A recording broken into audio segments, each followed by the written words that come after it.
پروردگار وته هم د دوی د قوم نه یو سړی راولېږه حضرت صالح علیه السلام د دوی د قوم نه او د قوم او د کلي سړی د کلي په ماحول ډېر ښه پوهېږي که د یو وطن سړی چاته نصیحت کوي نو هغه ته د خلکو مزاج معلومي د خلکو طبیعت ورته معلومي خلک پوهیولی شي او چې د بار نه سړی راغی نو خلک هغه ته سپک ګوري مړه دا د کوم ځای نه راغی د خپل قوم ته دلته نصیحت کوه اوس مونږ له څه لږ غوږونه خورئ نو حضرت صالح علیه السلام ورته رب العالمین د دوی د قوم او د خاندان نه یو پیغمبر راولېږه هغه ورته د الله د دین نصیحتونه شروع کړل ای زما قومه د یو الله عبادت وکړئ او د الله سره شریکان مه جوړوئ الله په شرک ډېر زیات خفه کېږي ټول قرآن حکیم اول نه آخره پورې وګوره څومره غصه چې رب العالمین له په شرک ورځي چې تا الله له شریک پیدا کړې دا ارس الله پیدا کړی دي دا نظام الله چلی دا مونږ پیدا کړی الله یو مال دولت بچی عزت ارس مونږ له رب العالمین را کړی او چې ته په هغې کې بیا هم بل څوک سره شریک یې لکه زه به یو مثال درکم د کور یو مشر یو مشر نو که په دې مشرۍ کې ورسره خپل رور شریکېږي یا زوی ورسره شریکېږي نو دا مشر پلار دا برداشت کولی نشي برداشت کولی د کلي یو مشر دی که ده سره په دې مشرۍ کې بل څوک شریکېږي یا نشي برداشت کولی د وطن به یو بادشاهي که بل بادشاه ورسره لږ غوندې سر اوچتوي بس ها تم زما سره همسر جوړېږي فوراً یې ذلیل کوي غورځوي یې نو رب العالمین په خپله بادشاهۍ کې په خپل طاقت کې ځان سره هېڅوک شریک نه غواړي او نه پرېږدي نو له شریک شته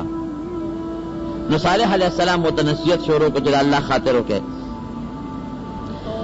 الله له شرک مه کوئ ستاسو خالق ستاسو رازق ستاسو مالک هغه رب العالمین دی او په دې طاقت کې د الله سره هېڅوک شریک نشته قوم ورته څه وایي وایي ته څوک یې وایي د الله استازی پیغمبر ستاسو د هدایت دپاره رالیږلی وی خواه مونږ او تا کې څه فرق دی چې ته د الله استازی او مونږ نه یو په مال رانه زیات دی په بچو رانه زیات دی ته په څه چیز زمونږ نه اوچت دی چې ته وایې چې د پیغمبر یم او د پیغمبر دعوه دې وکړه مال مونږ سره دی غټې غټې بنګلې او بلډینګونه زمونږ دي دنیا زمونږ ده آخرت هم زمونږ دی او احادیثو کې راځي چې دوی به یو بل باندې فخر کو چې چا به ځان له یو اعلی مزیدار کور جوړ کو بل به د هغې نه خشته جوړو بل به د هغې نه خشته جوړو بل به د هغې نه خشته جوړو په آبادو په بلډینګونو کې به یو بل سره مقابلې کولې او د دې قوم نه کبرجن قوم بل نو ډېر انتهایی متکبره قوم ډېر لوی کبر و پکې ګوره د یو بل نه اوچته آبادۍ جوړول په هغې فخر کول زما آبادي ستا د هغې نښه ده بل به زما دا ستا د دې نښه ده دا هم کبر شو او بل پیغمبر ته دا ویل چې ته خو زما د قوم نه ما او تا کې څه فرق دی د دې کلي اوسېدونکې زه ستا نه په مال او په دولت او په بچو او په طاقت زیات یم تا له الله پیغمبري در کړه نه منو ده ځه چې سرې خوښی کوه نبی کریم صلی الله علیه وسلم ته به هم د مکې کافرو دغسې ویل چې ته خدای پیغمبر جوړ کړې ته خو یتیم یې مال دی نشته دولت دی نشته مال زمونږ دی دولت زمونږ دی مونږ پیغمبران نه جوړېږي او ته جوړېږي هر پیغمبر ته چې خپل قوم پیغور ورکړی دی ګورې د مال یې ورکړی دی د دولت یې وله ورکړی دی او دا یو لویه نشه د مارونو ګورې اوس هم د خلکو په سر کې پرته ده چې کوم سړی لږ مالداري د پیسو خاوند د دولت خاوند دی او هغه مشرۍ ته ورسېږي د چا په بغمم دړني او چې کوم لږ غریبي او کمزوري وي او هغه لا یو منصب میلو شي د هر چا ورته په بغمه دړ چې دا ولې دا د پښتانه یو رواج را روان دی پیغمبري خو د الله له طرف نه یو نعمت او قسم دی ګورې که دا هم برداشت کولی شوه خو د مارونو عزت په مال او په دولت او په بادشاهۍ کې نه دی فقیر د زمانې به شلېدلې څپلۍ به بې کس او بې سوکه به الله چې هغه له کوم مقام ورکوي دا د ډېرو نوابانو خانانو نه نبی کریم صلی الله علیه وسلم فرمایي رب اشعث اغبره لو اقسم على الله لابره ډېر کله یو سړی به سر به ببري دوړې به پیلوتي دوړې خیرن خچن به هېڅوک به پسه کې نه شماري خو که دې په الله قسم وخوري چې زما دې په رب العالمین قسمي چې اوس به باران کېږي حالانکې شین اسماني د اوریا زړو پته نه لګي نوری خط تیز او دې قسم خو جما دې قسم پاللی چې په باران کېږي نو دې با الله پاک قسم کې دروغجن نه کی حانس به نه کی او پاک سات با الله اوریا دراولو باران به دله با الله دومره عزت ورکړي یو فقیر سړیو ملنګ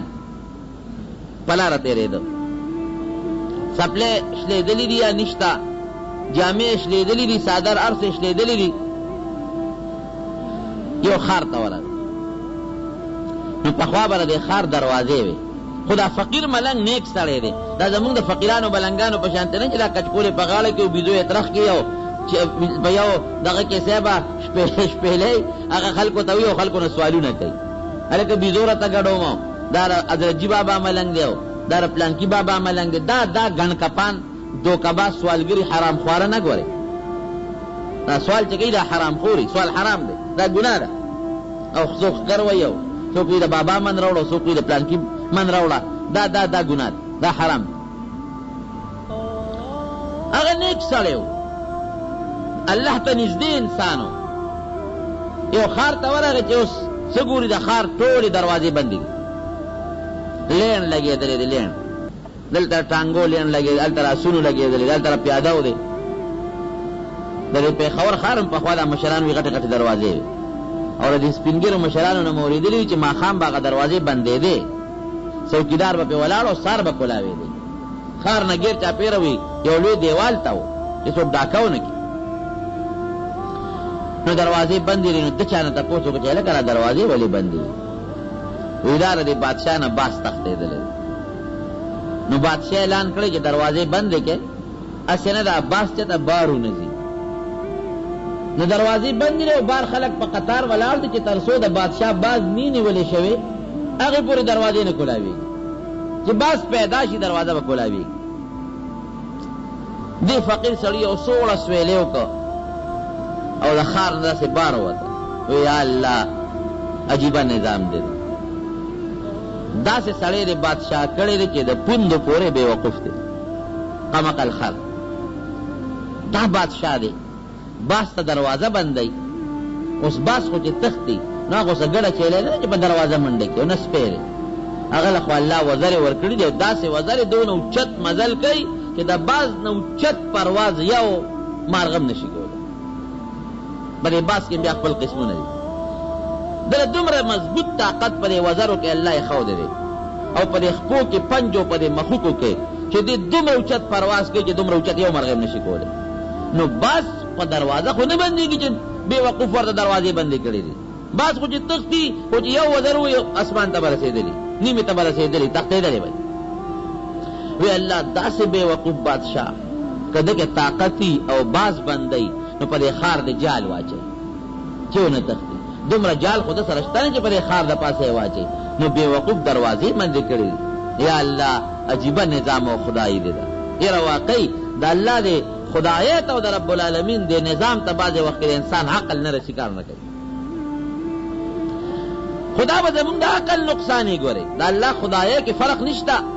مونږ نه پوهېږو وی پروردگار عجیبه نظام دی دی هغه بې وقوف خر چې هغه باز ته دروازې بندوي هغه له د الله بادشاهي ورکړې ده څوک ورته سلوټ کوي څوک ورته پلاس په تندي لاسونه ږدي جی جناب ورته کوي ټول خلک یې تابع دی او پروردگاره چې زه ستا نږدې بند یم د هغه نه خوراکي عقل زیات دی نو زما سپلی م نشته جامه مې م نشته د کور ځای مې م نشته الله د ناستې او د ولاړې د سر سورې مې م نشته او دغه بې وقوف دی جاهل دی بېلمازه دی نه روجې شته او نه مونځ شته او د جهان قمقل غله دې څه ورکړي دي او زه خو ستا نږدې بنده یم الله د ما له دې څه راکړي دي ناشنا خدای دی دا ما ته م یو ځل یو سړي خبره کوله یو خان یې یادو وی ګوره وي د هغه دومره موټرې دی او بلا جایدادونه دی او بنګلې دی او ټکي مونځ نه کوي او موږ ټول ورځ خدای پاک ته لګیا یو مونځونه کوو زمونږ د پیسې درک نه لګي دا بعضې سړی وایي داسې نو دم دا وایي چې پروردګاره مونږ خو دا کونډې او دا تندي ته په دا سجده کې وسولوله او نه م کور شته او نه جامه شته او ته هغه نظام ته وګوره نو دی په هغه بیابان کې ویده شو چې ویده شو رب العالمین یې په خوب کې ولید الله سړي ته هدایت کوي بنده ولی په سوچ او په پریشانۍ کې وی الله په دې پریشانۍ کې مچې زمونږ د علاقې د بادشاه له سقه مقل چې باستم دروازې بندې خدای هغه له غټه بادشاهي ورکړې د مونږ نه کوي روژه نه نیسي او ډېر بدعمله دی او بې وقوف دی او خدای مونږ خو تا ته په سجدو د تندي وسولو زمونږ د سپلو درک نه لګي نه جامه شته نه پیدا رسم نشته عجیب ناشنا خدای دی ده رب العالمین ورته وایي چې بنده ده خو اسانه خبره نه زما خو یو خبره چې دی ویم کن هغسې شي زه به اوس د هغه نه د هر سوالم تاله به یې درکړم او تا نه به د هر سوالم هغه له به ورکړم دا خو د سکنډونو خبرې دي ته به اوس د هغه په ځای بادشاه شي او خلک به درته سلوټونه کوي او صاحب د دنیا غلامان او مریان او بنګلې به دي وي پوره به د دې ښار بادشاه شي او داسې الله کولی شي که نه شي کولی جواب راکړي نواز شریف بادشاه نو او دا چې موجوده کم صدر ده به ورته سلوټ نه کو بوټ له به اعتراض ورکړه او په تندي به یې ورته لاس کېښود هغه نواز شریف جیل ته لاړ او نن یې په خپل وطن کې ځای نشته په خپل ملک کې ځای نشته او هغه سلوټ والا راغی او د هغه په کرسی کېناست تؤتی الملک من تشاء وتنزع الملک ممن تشاء قرآن حکیم کې الله فرمایي چې چا نه وغواړم بادشاهي ته والم او چې چا له وغواړم هغه له یې ورکړم وتعز من تشاء وتذل من تشاء الله چې تو غواړي چا له عزت ورکړي او چې تو غواړي چا له ذلت ورکړي نو بادشاهي عزت ذلت بادشاهي اخیستل دا د رب العالمین په اختیار کې دي دا د چا په اختیار کې نه دي اوس په سکنډونو کې د هغه نه ارسالم او تا له یې درکړم او چې ستا دا کم نعمت دی دا به هغه له ورکړم الله زما څه نعمت دی دا شلېدلې جامې او شلېدلې سب نه نه نه داسې نه ده ستا پړه کې چې کوم ایمان پروت دی دا به هغه له ورکړم ستا دا جامه به م هغه له ورکړم ستا دا شلېدلې پیزار به م هغه له ورکړم ستا پړه کې چې ما سره کومه مینه دا به م هغه له ورکړم ته چې کوم عبادت کې او کوم منځ کې او ما سره د کوم محبت دی دا ستا دا ټول د ایمان او د عمل او د غریبي او فقیري ټول به هغه له ورکړم د هغه بادشاهي او هغه بېوقوفتوب او د هغه نه عبادت ټول خو د هغه چې څه دي تاله او ستا هغه له څنګه دی خوښه ده وایو د سکنډونو فیصلې دي وی نه رب العالمین زما پړه کې چې کوم ایمان پروت دی او زما پړه کې کومه تا سره مینه او محبت پروت دی دا خو لا یو بادشاهي ده چې د ټولې دنیا په بادشاهي هم نه ورکوم دا حقیقت تیرونو که نه که زمونږ د امریکې بادشاهي ویسې خپلو کې سوچ کوو د امریکې او د بش غوندې ایمان زمونږ وی د بش چې هغه کې مسلماني نشته ایمان پکې نشته نو دا به مو خوښه وه چرم نه که د روس بادشاه وی او خدای دې نه منه د چین بادشاه وی او الله دې نه منه هغه ښه وه او که دا د جوار او د غنمو ډوډۍ چې د الله ایمان پکې دی دا خوند کوي دا خو د دنیا نظام دی یو 2 میاشتې به یو 3 میاشتې یو کال به یو 10 کاله به یو 15 کاله عمر یې که 10 کاله عمر یې که ختم د هغې خلکو خو آخرت تباه دی الحمدلله زمونږ خو آخرت شته که نه د هغې خلکو په الله ایمان نشته زمونږ په الله ایمان دی د هغې خلکو په پیغمبر علیه السلام ایمان نشته زمونږ په ایمان دی د بش ایمان نشته د هغه څه ایمان دی د هغه دغه ایمان دی چې عیسی علیه السلام د خدای زوی دی مریم بیبي د خدای ښځه ده عیاذا بالله زمونږ خو دغه ایمان نشته مونږ خو وایو دا ټول د الله مخلوق دی د الله بندگان دي نه الله له زوی شته او نه وله ښځه شته وی نه الله دا مینه دي پکار نو جناب دا پیغور اوس هم بعضې خلک د فلانکي مال دی د فلانکي دولت دی فلانکي سره دا شی دی خیر مړه دنیا هم ښه ده آخرت به هم ښې زمونږ دنیا هم خرابه دا دنیا خرابوالی مونږ دې ته وایو چې پیسه ورسره نه شکر دی زمونږ دنیا ښه ده مونږ مسلمانان یو شکر دی دنیا هم ښه ده زمونږ په پیغمبر ایمان دی شکر دی دنیا هم ښه ده رب العالمین ته سجده لګو شکر دی دنیا هم ښه ده د الله زمونږ خوښ دی په دې اړه کې مو سره ښه مینه ده او چې الله سره مینه ده انشاءالله د رب العالمین مونږ سره مینه شته نو صالح علیه السلام ته هم دې قوم دا پیغور ورکړو چې که ته پیغمبر وې مال به دې ډېر دولت به دې او بنګلې به دې وې مال او دولت او بنګلې زمونږ دی د پیغمبرۍ دعوت کې تعالی خدای پیغمبري درکړې ده زمونږ دنیا ښه ده آخرت به هم ښې خیر ده ورته نصیحت به کو هغې به نصیحت نه منه څه لږ کسان د صالح علیه السلام په خولې باندې د 50-60 کسان یا بعض روایتو کې 1.5 سل راځي دا الله پاک مسلمانان او باقي ټول کافران عموما چې کله به د دوی د اختر میله و قوم به راجمع شو صالح علیه السلام به راغی قوم ته بودرېده ای زما قوم د الله د قهر او د غضب نه م یروم زما در باندې څه خو ګوره یو الله ومنئ د بوتانو د عبادت پرېږدئ هغې به ورته بیا فأتنا بما تعدنا زه مړه خو چې پسم عذاب هم یری راوله چې کوم عذاب دې خوښي را باندې راوله نه دې مني. یو ځل یې ټول سرداران را جمع کړل د خپل قوم یو میدان کې. تاسو کینې خبره ده وی ګوره داسې کار دی چې زه ستاسو خیر خوایم او د الله د قهر او د غضب نه م یېروم. مهرباني وکړئ د بوتانو عبادت پرېږدئ په مې ایمان راوړئ. د قوم هغه سرداران ورته وایي ښه ایمان در باندې راوړو خو په یو شرط یو کار که کین ټول مسلمانېږو او هغه دا دی چې یو نښه یو معجزه راته ښکاره کړي خو داسې معجزه چې زمونږ درته ووایو هغسې که دغه معجزه دې راته ښکاره کړه نو موږ ټول ایمان راوړو او که دا معجزه یې ښکاره نه کړه نه راوړو. غټ سرداران ناست وي څه معجزه غواړي وایي موږ دا غواړو چې دا مخامخ غر وشلېږي او د هغې نه یو اوښه راوځي او بلار به اوښی او هغه زمونږ په سترګو په مخ کې لنګه شي او دومره پی وي په هغې کې چې زمونږ د ټول قوم د اوبو او د خوراک ګزاره پې کېږي. ظالم بچو سم سوچ کړی اوښه خو د اوښې نه پیدا کېږي د غر نه کم ځای پیدا کېږي. دی نه وي چې د اوښې او بچې غټ شي او پی پکې پیدا شي نه دی چې د دې غر نه دا غر اوښلېږي او د دې نه راوځي او مونږ ورته ګورو راوځي. صالح علیه السلام ورته وایي ښه که دا کار وشو نو ایمان به راوړی بیا؟ وی او بلکل دا هم در سره وعده ده چې مونږ ټول ایمان راوړو. وی ګوره یو خبره درته کوم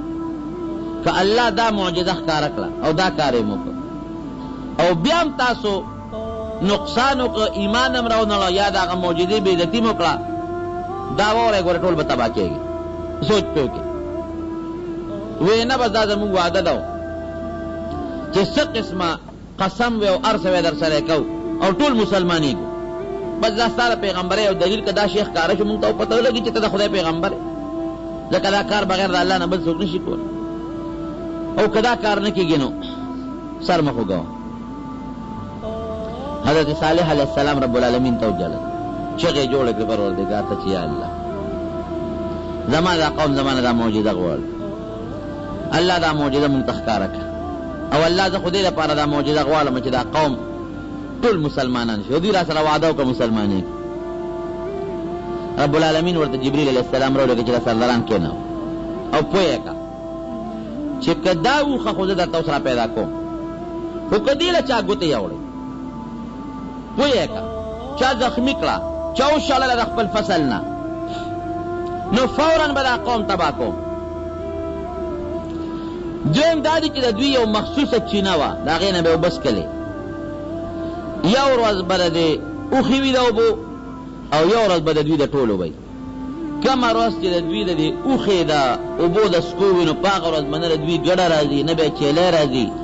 نه به دوی راځي هېڅ څوک هم اوبو له نه راځي او یو ورځ به د دوی وي یو ورځ د اوښې پوه یې کړه. سرداران یې راغونډ کړل ویې کښېنئ وی بلکل الله زما خبره مني دعا مې قبلوي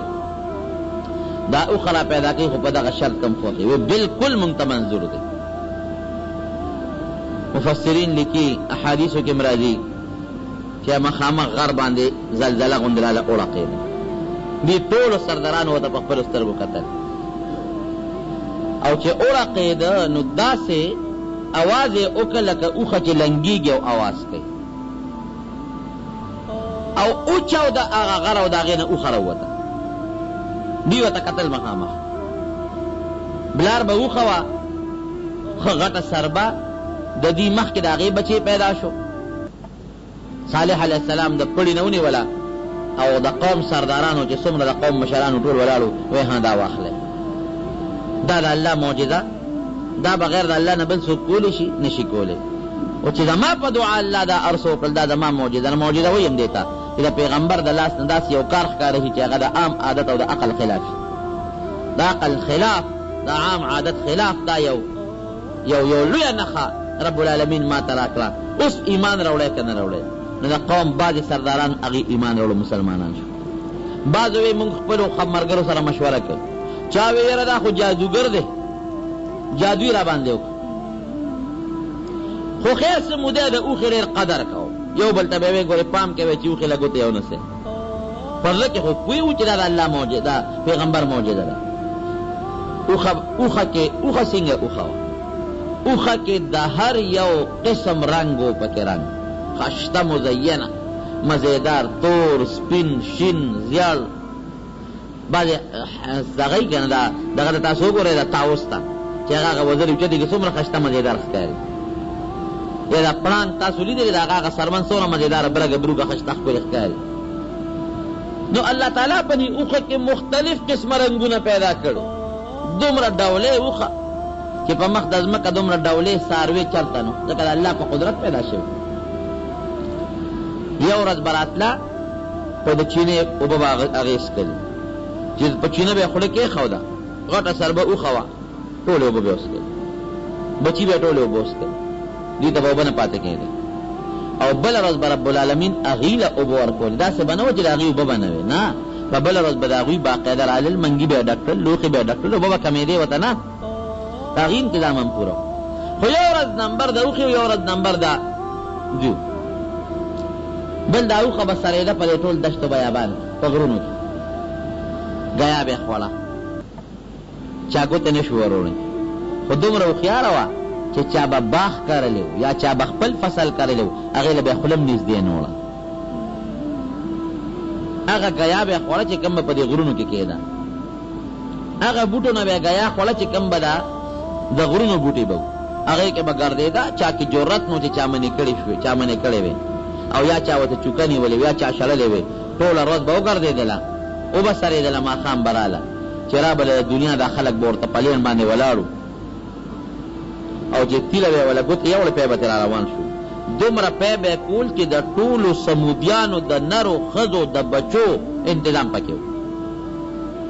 دومره پی چې دوی به څکلو او د ډوډۍ کار به یې مولی کوو ځکه د الله د معجزې اوښه وه او داسې هم نه وه چې په لش کې سخته وي بعضې څاروي وي چې هغه لشي د هغې نه پی په زور روځي د انسان لاس ستړي کړي نه چې څنګ به یې تیله وله ګوتې یوړې لکه د بمبې غوندې به دا پی رابېدل او له دنیا خلکو سره به لوښو زنانه او ماشومانه به یې ډک کړي او کورونو ته به یې وړل څه موده خو خلک ډېر خوشحاله مفتو کې پی میلاویږي او د الله د قدرت او د پیغمبر د معجزې پی دی او فایده په پیو کې څه وه یو یې د اوبو کار ورکو یو یې د ډوډۍ کار ورکو یو یې د دارو کار ورکو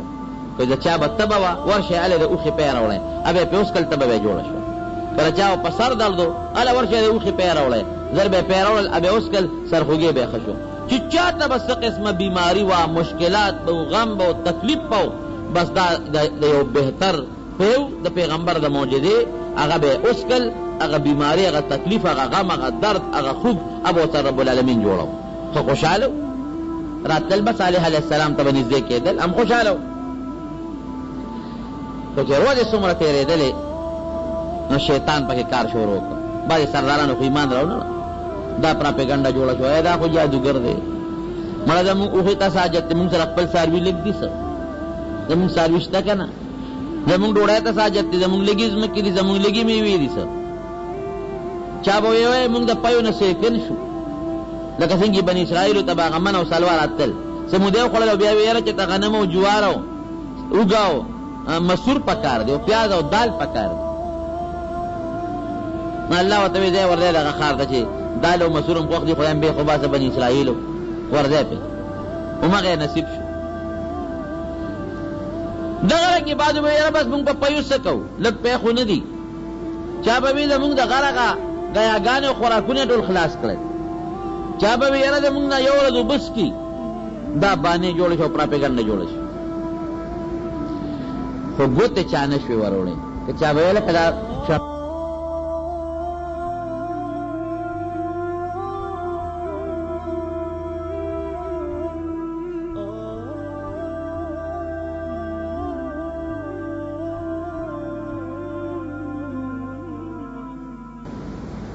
مختلف سکیمونه او حربې استعمالولې خو دا طاقت او جرأت په چا کې نه چې اوښې له څوک ګوتې یوسي شیطان ورته یو لاره وښوله یو دوه ډمې وې ډمې مشهور د زمانې په دې وطن کې د هغې یوې ډمې نه یو ظالم مطالبه د ګناه وکړله هغې ورته ویل چې بلکل زه در سره واده کوم خو په دې شرط چې په دې اوښه به غوزار کې په توره وجنې وې هغه بلې ډلې ډمې بل هلک ته وویل چې ستا لور په نکاح در کوم ډېره مالدار هم او ډېره خوبصورت هم وه خو په دې شرط چې په دې اوښه به د تورې غوزار کې بس د نفساني خواهش ته وجې نه هغه دوه کسان تیار شو. دا قوم نور خلک هم ورسره تیار وي، موږ د سره شاته ولاړ یو، غوزار به تاسو کوئ. اوښه په ځنګل کې سرېدله او دغه دواړه ظالمان ورغلل او په توره پې غوزار وکړو، را یې غورځول. چې څنګه یې راوغورځوله بچي یې منډه کړې. صالح علیه السلام له خلک راغلل وایي چې هغه فلانکي او فلانکي خو هغه اوښه مړه کړه. او په بعضې خلکو رپرپې راغې او بېهوشي او سکته راغله چې خدای پاکه دا خو واقعي د الله هغه غضب او عذاب را نشي. صالح علیه السلام ورته ورشه دا بچی یې راونیسئ. که بچی م وله قابو کو خو د الله د قهر نه به بچ شي، او که بچی م وله قابو نه که نو عذاب به باندې راځي. دوی مخکې بچی ته مخکې ورپسې ورپسې ورپسې اقه غر ته هغه بچی ورورسېد او اقه غر ورته وسلېد او واپس پکې بچی ورننوت. قادر نه شو چې هغه بچی یې رانیولی. راغلل صالح علیه السلام ته بچی خو په غر ورننوت. انا لله و انا الیه راجعون. لا حول ولا قوة الا بالله. بس ملګرو ته یې ځای چې د دې وطن نه سفر کوي. چې کوم د صالح علیه السلام سره مسلمانان ملګري د وطن نه ووتل، لاړل فلسطین ته. دا اوس چې کوم فلسطین ښه دې ته راووتل، او باقي کافر قوم پاتې شو. او بیا د دې نه پس پراپګنډې جوړې کړې، وایي د خدای هغه اوښه هته به ناقة الله وې، د خدای هغه اوښه هغه م وله مړه کړه. راځي چې خدای دې مونږ ته څه ووایي که نه. هغه پیغمبر هم وله وشړه، هغه مسلمانان هغه هم د وطن نه وویستل هم شړل. پراپګنډې لا جوړې کړه. صالح علیه السلام ته ووت سره د مسلمانانو سره د خپل خاندان نه فلسطین ته لاړل، او په سبا له په دوی باندې داسې عذاب راغی چې دا مخونه یې تک جړ شو. یو ورځ یې مخونه زیړ وو، په دویمه ورځ پې داسې د خدای قهر راغی چې مخونه یې تک سره شو، بلکل سره. او په دریمه ورځ پې داسې مرض راغی چې دا مخونه یې تک تور شو. مفسرین لیکي چې په دې کې توبهګار نه شو. یعنی که دغه وخت کې دوی د الله پاک دربار کې توبه ایستې وي چې الله معافي غواړو، ممکن ده چې الله معاف کړی وي. لکه د یونس علیه السلام قوم په داسې وخت کې توبه ویسته، الله معاف کړل، راغل عذاب ته خدای پورته کړ. دوی هغه وخت کې خپل کبر وکړ، خپله لویي وکړه، مړه دا هېڅ هم نشته، مه یارېږې. او په څلورمه ورځ باندې د شپې دوی ودو او زلزله پرې راغله. او زلزلې سره د اسمان کې د برېښنا نه پړقا پړوقې او د غره دغسې ګلزار شو، او داسې د تندر اوازونه پرې راغلل چې کم سړی او کمه ښځه په کم ځای پراته وم په هغه ځای پې سوخته. کلي روان شو، خلک مړه شو په یک دم، یو سیکنډ کې د ټولو نه سوته. وجودونه یې پرې شو بلکل. سار چې به کتل دا وجودونه یې بلکل په دامیان باندې سرمنې پرې شوې وې، او د چا د وجود نه کولمې او زړونه او اینې او سږي بار راوتې وو. او دومره د بجلۍ د تندر د الله هغه اواز و چې هغه غرونه او هغه آبادۍ او هغه بلډینګونه په دامیان باندې وشلېدل. رب العالمین نیست و نابود کړ او تباه کړ. صالح علیه السلام د هغه قوم ته خدای خلاص کړ. ان بطش ربک لشدید. الله وی زما گرفت او زما طاقت ډېر سخت دی، زما د طاقت مقابله هېڅوک نشي کولی. دا حقیقت. نبی کریم صلی الله علیه وسلم په یو جهاد کې روان، ملګري ورسره. نو په دې علاقه تېرېږي چې دا کوم د سمودیانو علاقه ده. نو صحابه کرامو ته وفرمایل وی ګورې پام کوئ په دې علاقه تېرېږئ خو سرونه به ټیټ کړئ، په سر به څادر واچوئ، او په منډه به په تیزۍ کې تیوځئ. ګورې تماشې ته به نه ودرېږئ. ولې؟ وی په دې کلي او په دې خاوره اوس هم د الله قهر او غضب ورېږي، اوس هم پې غضب ورېږي. په حالانکه دا کله تیر شوي دي، دا د ابراهیم علیه السلام نه مخکې او د نوح علیه السلام نه پس په دغه زمانه کې دا قوم تیر شوي دي. څوک وایي په درېیم پشت کې، او بعضې علما لیکي په اووم پشت کې د نوح علیه السلام اولادو. دومره لرې تیر شوي دي په زرګونه کاله مخکې. او نبي علیه السلام فرمایي چې اوس هم په دې قوم د الله قهر او د الله غضب ورېږي. نو ګورې وجاړئ چې په دې لاره تېرېږې د خدای د قهر نه، په منډه تېر شئ، سرونه ښکته کړئ. او چې کومه چینه ده اوس هم هغه چینه شته له سمودیانو، هغه د هغې نه ګورې اوبه ونسکئ، هغه د الله د قهر او د غضب پې ورېدلی دی، د هغې نه چې یو څاڅکې اوبه مو ونسکئ. دا اوس هم مسله ده د دین، چې کوم قوم هلاک شوی دی او عذاب پې راغلی دی، د هغې تماشې له به څوک نه دي. زمونږ دا خلک د هغې تماشې له ځي، د پلانکو کنډراتو تماشو له ځو، د پلانکو هغې له ځو، پلانکو هغې له ځو، نه دې نه به زر تېرېږي. هلته به خوراک نه کوې، هغلته اوبه نه څښې، هلته به سر ښکته کړي او دی به د الله د قهر نه به یېرېږي. او زمونږ خلک یې تماشو لري، هلته بازارونه جوړ شوي، خلک پکې خوراکونه کوي، سیل نه خلک ځي، دا ګناه ده، ناروا دي. نو زما عزتمند درونه خبره مې دې پورې کوله چې هغې قوم خو یو د الله نافرماني وکړه، د پیغمبر یې ونه منل. دویم کبر یې کو، لویي یې کوله. نو رب العالمین د هغې کبر او د هغه لویه وله دومره مضبوطه سزا ورکړه چې د قرآن حکیم په 13 سورتونو کې اوس هم د هغې ذکر دی، په 13 سورتونو کې. او د عبرت او د مثال دپاره رب العالمین او د نبی کریم صلی الله علیه وسلم خپلو صحابو ته ذکر کوي. کبر او لویي دا ډېره خطرناک او سنګینه ګناه ده، الله دې مسلمان وساتي. نبی کریم صلی الله علیه وسلم فرمایي یو حدیث دی وی چې د چا په زړه کې د اوري د دانې عمره، د شلشم نم د اوري دانه والا ده، د شلشم او د اوري د دانې عمره کبري، د جنت خوشبویي په حرامه ده. حالانکه د جنت خوشبویي د 500 کالو په مزل محسوسېږي. اله به جنت ته ځي چې د جهنم په اور ته رب العالمین دا کبر وسوځي. او یو بل حدیث پاک کې راځي نبی علیہ السلام فرمایي چې دا کم متکبرین دي په دنیا کې کبرجن خلک، دا به په آخرت کې د میګو عمره سې واړه واړه وي، ذلیل او رسوا به د میګو عمره د محشر په دې میدان، او اواز به کېږي د هغه کبرجن خلکو په دنیا کې چې لویي یې کوله او کبر یې کو. نو کومه قومونو چې کبر کړی دی، کومه قومونو چې لویي کړې ده، هغه رب العالمین په دنیا کې هم ذلیل کړي دي، هلاک کړي دي، او آخرت هم د ذلت. دویم د یو مسله کو، یو خو هغه شرک دی چې دا کافر یې کوي، او ښکاره غټ شرک دی، د هغې نه خو به ځان ساتو، لکه بوتانو ته سجدې کول شو، الله له زوی ګڼل شو، الله له لور ګڼل شو، الله را دې هر څه عیبونو نه پاک دی. لیکن زمونږ په دې وطن کې بعضې خلک دا واړه واړه شرکونه کوي. واړه شرکونه څه شی دی؟ ریا ګوریم شرک دی، راکوټه شرک.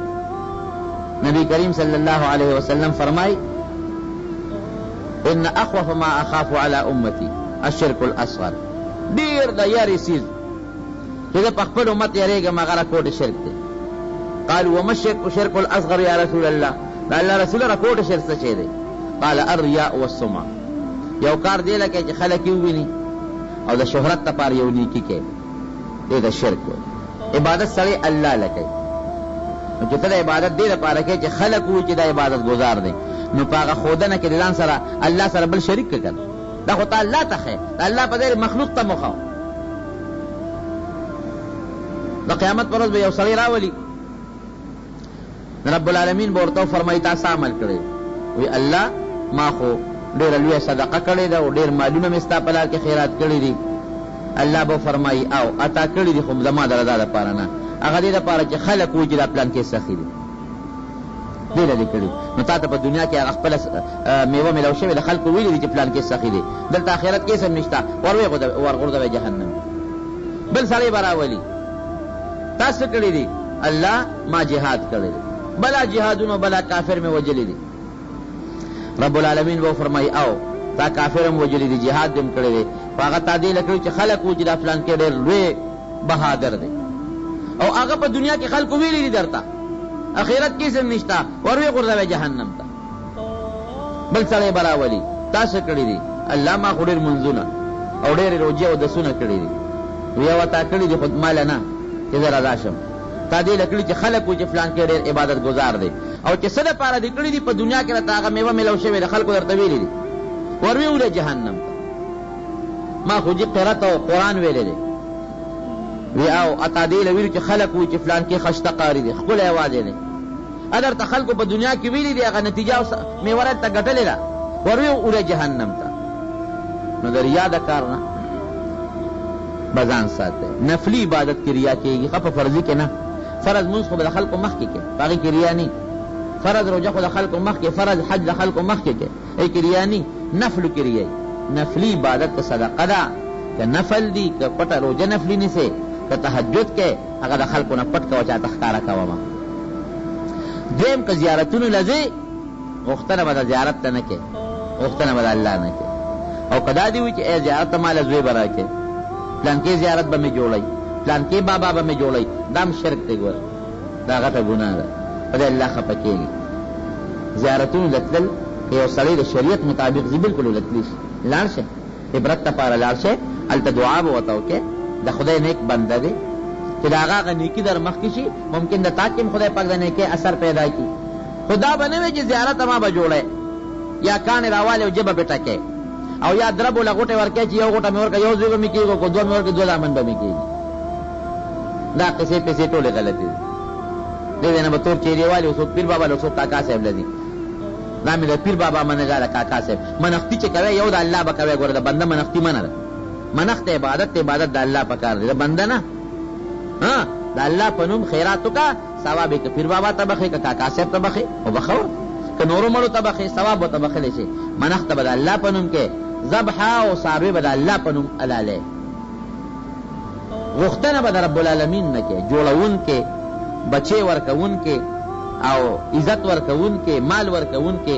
دا یو الله دی، په دې کې الله سره بل څوک شریک نشته. ګرانو محترمو اورېدونکو، د شیخ الحدیث مولانا محمد ادریس صاحب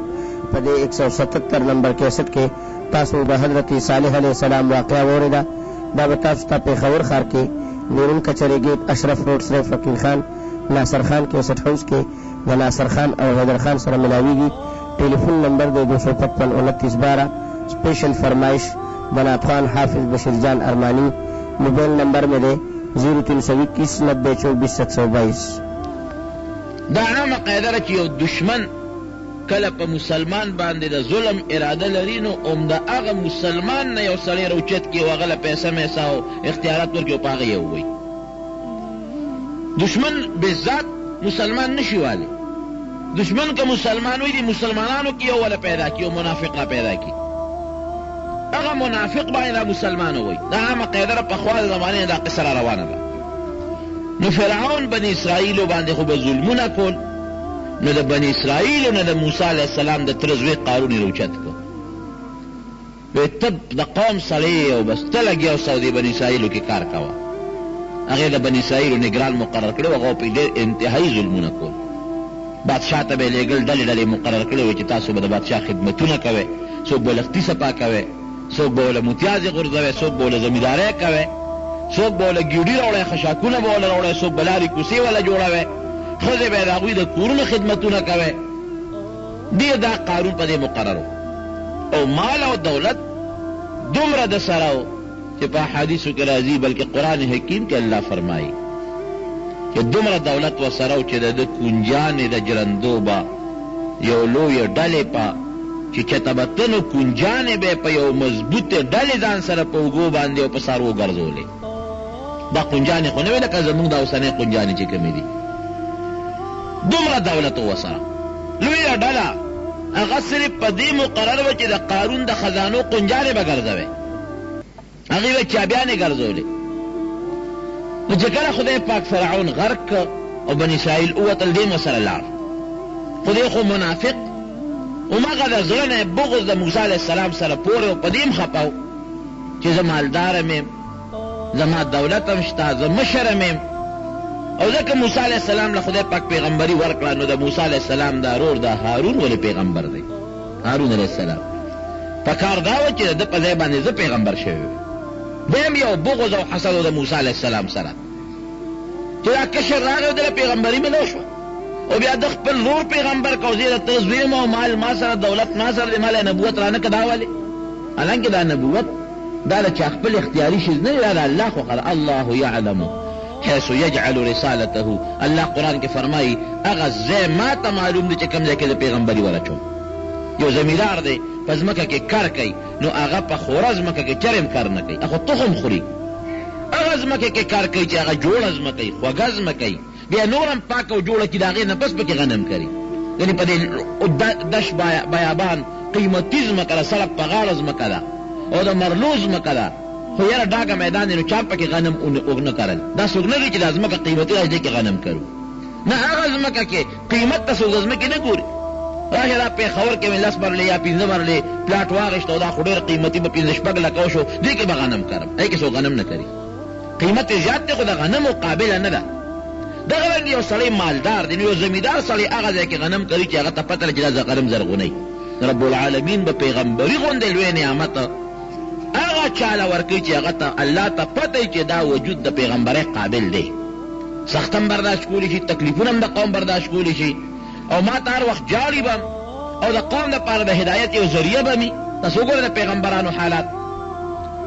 نو قیمت او مال ته خو ته نه ګورې چې مال قیمتي ځمکه کې کار کوي او کاش پکې کوي، هغه ځمکه کې کوي چې هغه تخم زرغونوي. دغرنګې الله مالدار ته نه ګوري. مال څه شی دی؟ خدای پاک چې غوښتل بعضې پیغمبران یې هغه هم پیدا کړي دي چې هغه د ټولې دنیا بادشاهانو، لکه سلیمان علیه السلام. خدای پاک چې غوښتل نو هغه پیغمبران هم خدای پیدا کړي دي چې هغې سره ډېر لوی دولت و، لکه اسکندر ذوالقرنین، حضرت داود علیه السلام، سلیمان علیه السلام. بادشاهان هم د ټولې دنیا بادشاهي ورسره و، لیکن مال ته خدای نه ګوري. الله هغه د پیغمبر وجود ته ګوري چې دکې صلاحیت شته او که نشته. نو قارون په دې غصه و چې ما ته پیغمبري میلاو نه شوه، او موسی علیه السلام زمانه کشر دی، د هغه ورور هارون علیه السلام زمانه کشر دی، هغې ته میلاو شوه. لکه دا نفاق و، لیکن دا ورته پته ولګېده چې موسی علیه السلام خو د خدای برحق پیغمبر دی، خلاف خو یې کولی نه شم. نو چې کله موسی علیه السلام او بني اسرائیلو هجرت کو او اوتل وادي تیه ته فرعون د هغه قوم خدای غرق کړ، د قارون هم ورسره لاړ. خو دې منافق دی چې لاړ ورسره هلته کې د یو سکیم او یو سازش جوړ کو چې دا موسی علیه السلام به په کومه طریقه زه بدنام کړم. او چې دې مې بدنام کړ، دا عامه قاعده ده، یو نیک سړی وي، یو عالم وي، نو که ته هغه عالم بربادول غواړې نو ته بدنام کا، قوم ته بدنام کا، جامع ګنده کا، پلیته کا. نو چې کم زرګونه یا لکونه یا سوونه خلک د هغه تابعدار دي، بس هغه به په یو ساعت لږ شي. لکه خلک خو چې یو نیک سړي پسې روان دي، خو د هغه د نیکۍ د وجې نه روان دي. او چې تا دې ته خبره جوړه کړه چې د هغه نیکي دې برباده کړله او خلکو ته ثابته کړه چې دا خو یو نیک سړی نه دی، دا خو یو ګنده سړی دی، نو مسلمانان خو نیک سړي پسې د نیکۍ د وجې نه دي، بیا د چا کار سره چې دغه نیک سړي پسې ځي. نو قارون په دې سوچ کې لګېدلی چې دا موسی علیه السلام به زه کله دا قوم به تې واړوم او دا خلک به تې واړوم، او په کومه طریقه به زه دا موسی علیه السلام بدنام کړم. پیسه خو ورسره وه، نو یو سکیم یې جوړ کړو، یو سازش یې جوړ کړو، او د کبر هم ډېر زیات و. دته به د خپل قوم بعضې کسان وویل چې ګوره مونږ خو د موسی علیه السلام پیغمبر دی، مونږ خو د هغه ډېر عزت کوو، احترام یې کوو، ته د هغه مخکې هم ګورې داسې ډېر د کبر خبرې کوې.